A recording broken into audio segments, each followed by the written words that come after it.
and welcome. I'm Pam Luna, and this is Waiting for the Sign, a podcast where we share different lessons and experiences that have become my sign to take that next step. Hello, and welcome to another episode of Waiting for the Sign, the English version of the Esperando la Señal podcast. I'm Pam Luna, your host. And I gotta say, it's definitely been a while since I've recorded an English episode. I'm gonna be as transparent and as honest as I know to be, and been trying to be more off this year in all my different platforms, and especially here in the podcast, which is, it's like my open journal, is where I get to dwell on so many things. And I want to keep up with the one English episode every 2 weeks, but I'll admit that after doing this for a whole year in Spanish, doing it in a different language, even though I'm perfectly fluent in English, it's just not the same vibe. So I think it's gonna take me a little bit of an adjustment period, but we'll get there. And today is actually an episode based on the Spanish episode that also came out this Wednesday. And it's coming straight from my last therapy session. Now, for those of you who maybe don't know me as much, maybe the first place where you're connecting with me in terms of social media platforms is this podcast. But I am very open and transparent and pro mental health, not just because I'm a psychotherapist, and I'll briefly talk about that in a second, but also because I want to say it's been about 2 years since I started treatment myself. I have been in therapy before, however, this one in particular has felt more of an adult decision. It wasn't so much okay, my parents put me in treatment after their divorce or anything like that. This was more a conscious decision that I made, especially after everything that happened during and post-COVID, which I'm sure to some extent all of us have been affected somehow. And it's been the best investment that I've made in myself and for myself. But going back to not just being in treatment or being in therapy, but also being a psychotherapist myself, just as a little bit of a background, I graduated with my bachelor's in psychology, then I got my master's in social work, I got my license, and I've been practicing as a psychotherapist since 2018. So there's also that little bit of a background of I do this for a living as well, and I've been able to be on both ends as the practitioner and as the client. And although this isn't particularly a mental health episode per se, I would like to know if this is a particular topic that you would like me to bring to the podcast so I can dedicate a complete episode to it. Now, going back to the topic of this episode per se, like I said, it's not necessarily about mental health, but it does have to do with my last therapy session. And one of the things that I was talking about it with my therapist, which by the way, small parenthesis here, but this was one of those sessions where I came in thinking, I have nothing to talk about. And believe it or not, at least it's been my experience so far, that those sessions that I go in thinking I'm not gonna have anything to say end up being the best ones. So just small recommendation, if you happen to be in therapy right now or thinking about it, and you ever come across one of those moments where you feel that you have nothing to say or talk about, do not postpone or cancel that session. I promise you, you're going to get so much out of it. And my theory is that because we're not coming in with an agenda, because we're not coming in with the idea of, I have to talk about this particular thing, which, don't get me wrong, there's moments where there's something really pressing that we need to talk about no matter what, go for it. But in those opportunities where you're not really sure that you have anything to say, you kind of come in with this openness of like, I don't have a topic in mind, so I'm kind of open to let's see where this goes. And for me, it definitely went places. And the topic itself that we discussed during this particular session was about the parts of me that I feel that I haven't been giving them their value and their place. And that doesn't mean that I'm ignoring them. On the contrary, I'm well aware that they're there. I'm well aware of their existence, of them being a part of me, but I wasn't giving them the platform and the relevance that I was giving other parts of myself. And just to kind of give you a little bit of context so it makes more sense, I started noticing this particularly this year. I've had the opportunity to attend different events, whether networking events or brand events, or even some of my very talented and amazing friends that have been conducting their own in-person workshops. And a lot of the times there's space in these events to talk amongst each other. And although most of the time is sort of like the same group of people, we all kind of already know each other, or at least by following each other on social media, we kind of have an idea what each of us does. But there's still a handful of people in these events that are brand new, we've never met, and there's always that opportunity to introduce yourself and kind of present and show your best face. We're going to talk about the aspect of faces in a second. But this is where I started realizing that I kind of already had this little mental script of, hi, I'm Pamela and I'm a content creator. And I would kind of leave it at that, and there's nothing wrong with that. And that has been the face that I've been showing a lot more of, especially for the past year. But I didn't realize that I was sort of, in a way, it seemed like I was neglecting, but I just was not aware of it, of all my other parts until, again, so thankful to have friends that uplift each other and want to basically show you off, until they would be in the conversation and listen to my introduction and say, oh, but wait, she also has a podcast. And I'll be like, oh yeah, that too. And maybe another friend would come and say, oh, she's also a psychotherapist. And it's like, oh yeah, right. Like, I work on that. I do that as well. And talking about it with my therapist, I started thinking, how come I'm not just like fully saying all of these parts automatically as I do when I say, let's say in this instance, I'm a content creator, or I give digital services. Like, what's up with that?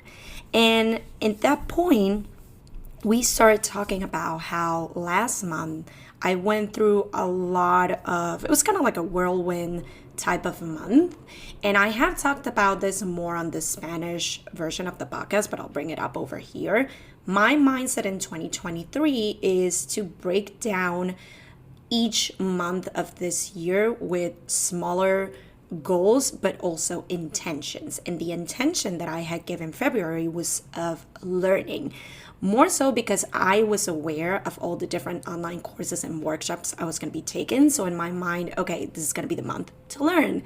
Little did I know that by putting that intention out there in the universe, I actually ended up learning a lot more through different experiences and events, and they really had an impact on me, and they really made me question a lot of things, and they really, like I said, sort of like moved everything. And I had to sit with all that and kind of work with it and realize what were some of the sides of me that I was not focusing as much on, or I was ignoring, or I was trying to tell myself, no, this is not the answer. I had already decided that this was going to be the direction that I was going to go into.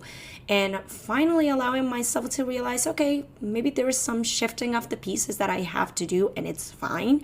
Change is a constant. And even if you have some answers right now, if you're a curious person like myself, and we'll get to that in a second as well, there's always going to be questioning. There's always going to be doubts. There's always going to be just trying to figure out how to do things differently, or what do I want? What should be my next step, etc. And within all that, I started realizing that I was focusing more on certain things now. And one of those is the coaching that I've been doing for entrepreneurs and creatives, which has been a main source of clients and income and opportunities in the past month. By the way, the intention for March is openness, and you'll see how all of that connects later on.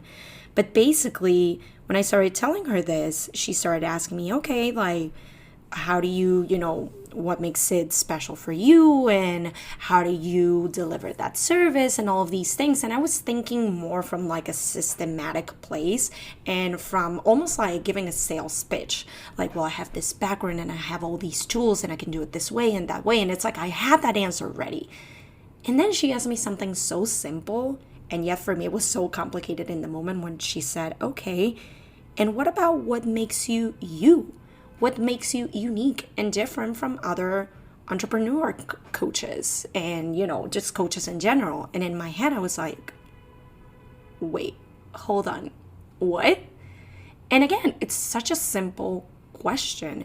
But what I realized was that I had been giving so much emphasis on showing this face of Pamela the professional and Pamela the psychotherapist and Pamela the coach, that hadn't worried so much or hadn't put as much focus on Pamela the human being, Pamela the person, Pamela the one that's behind this whole machinery of services and things that I do. And so in a way, she kind of guided me through the process of connecting with those pieces that in this context of a coach and someone that delivers this one-on-one service, what makes me unique, or what makes me special, or what's that different thing about myself. And she made an emphasis on the fact that she senses throughout our work in the past couple of years that I'm a highly curious person, which is true. I'm always questioning things. I'm always asking around. I always want to see things from a million different viewpoints, and I'm always overanalyzing. So that's just like a natural trait of mine. And she helped me realize that, look, that's not something that they would normally teach you in school. Like, they can teach you the foundation of how to do coaching or how to do therapy, but they don't teach you these assets as a curious person, and having that particular empathy and wanting to ask all these questions for the well-being and the betterment of your clients. And in doing so, it allowed me to realize that I had to dig deeper and connect with that side. And another question that kind of helped me realize how much I had not thought about these answers was when she asked me, look, if you did not have all this experience and the titles and the degrees and the certifications, none of this, and you had to introduce yourself and you had to talk about you as you, who are you? What would you say? And I was like, whoa, you're right. And that's when she introduced this idea, this concept of masks. And I kind of want to connect it with what I mentioned before about the face that we put forward. Because the example that she gave me was, think about masks not as something that you hide behind of, but rather how you present yourself to the world.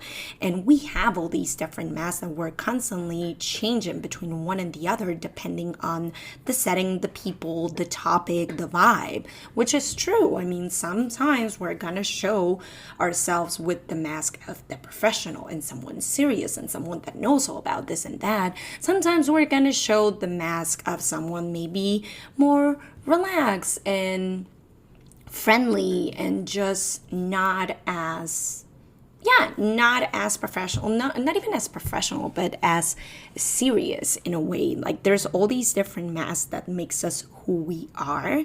And I had to realize that for the longest time, I had been accustomed to using the professional one, because in a way, I had this feeling or this sense of, I have to show my best face, so to speak. I have to show that this is who I am and this is what I know and this is what makes me unique. But I was kind of losing myself in that sense, because yes, that might give me an upper hand and an advantage, but how many people don't we know that also have a degree or have a master's degree or have a license? And that's what we need to dig deeper and realize beyond that, what are those parts of myself, those inner aspects of me that make me who I am truly, without the degrees, without the titles, without any of this, that make me myself. This also allowed me to realize that I was kind of pushing forward more of the masks again, or faces or aspects of me that I feel are connected to one another. I feel that made me seem relevant or important or someone that you would want to work with or have a connection with. And I was forgetting about the other parts of me that I love and I enjoy being, and I simply like them just for being a part of myself. But in a way, maybe I didn't see them as something that I'm monetizing or something that's connected with everything else. And this is when I went back to something that I talked about recently on social media, and it has to do with fashion and modeling. Again, for those of you who don't know, this is something that I've loved since I was a little girl. And one of the courses that I did last month, and it's funny how everything ends up connecting somehow, it had to do with connecting with our inner child and going back and realizing what are some of those things that as a kid or as our younger selves we would love doing, we were passionate about, we couldn't stop thinking about. And maybe along the way we just kind of forgot about it, tucked it away. We kind of threw out or pushed aside that mask for whatever reason. And for me, it was that. And if you see some of the little girl pictures that I have of myself, it's literally me like on a school runway or posing in front of the camera, because it's something that I've always loved. Don't ask me why. There's no one in my family that did that. There's no one that I was emulating as far as I'm concerned, but it was just something that I always enjoyed. And for the past couple of years, although I've had some opportunities here and there to do that, there was still a part of me that was pushing it away because I felt, well, that doesn't connect with Pamela the psychologist, because if you're a psychologist, you can't be a model. And that doesn't connect with Pamela the podcaster, because if I'm a podcaster, then what the heck am I going to be doing talking about modeling and fashion and posing in front of a camera? And this was the logic, the limiting belief that I had in my head for so long. And I was not allowing myself to just enjoy the fact that when I'm in front of a camera, I feel my most confident self. I literally feel like this other personality just takes over and I feel unstoppable. I feel on top of the world.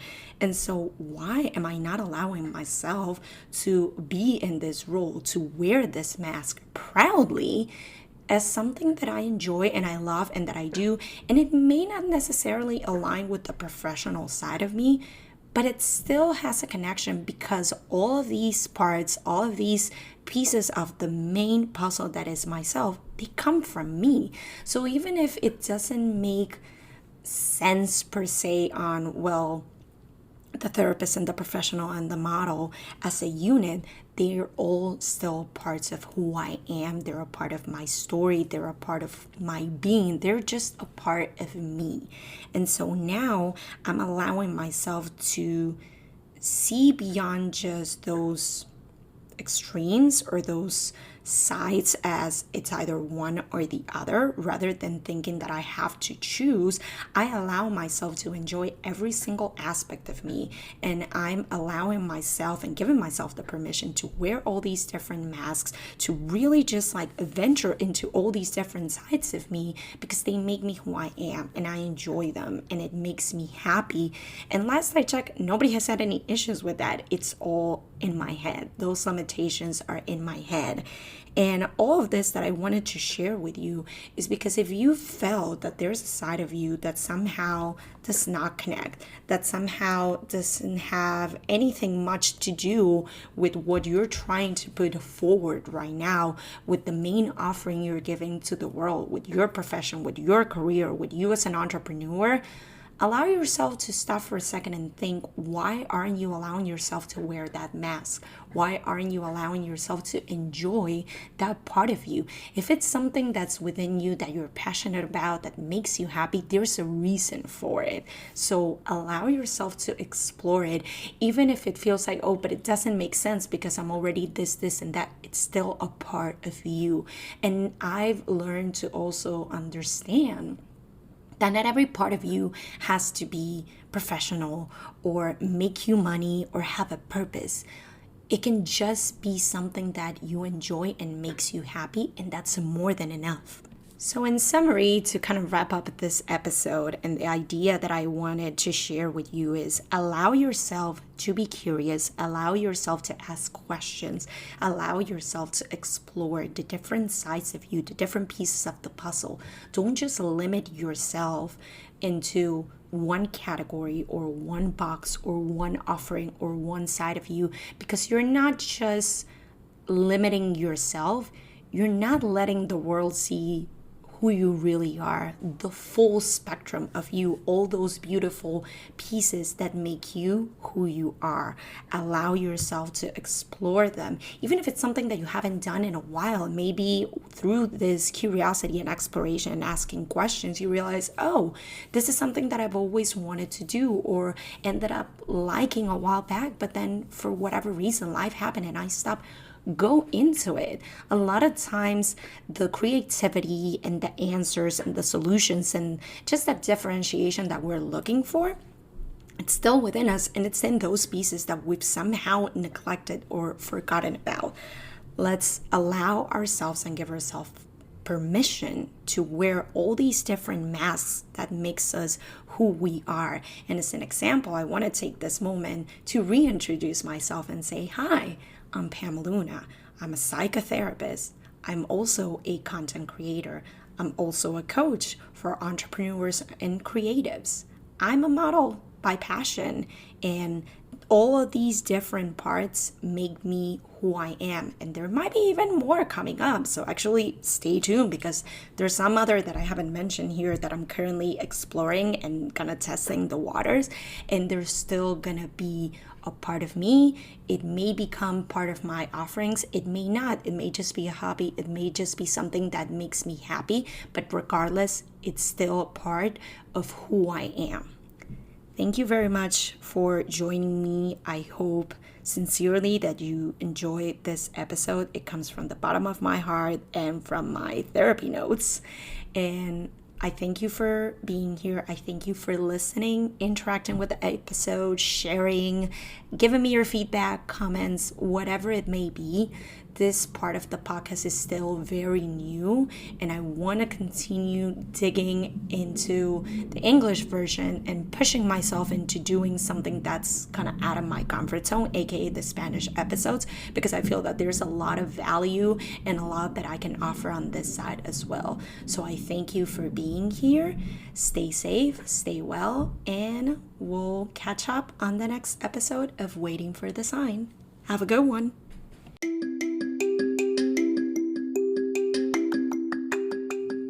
And that's a wrap on today's episode of Waiting for the Sign. Stay tuned for the next one.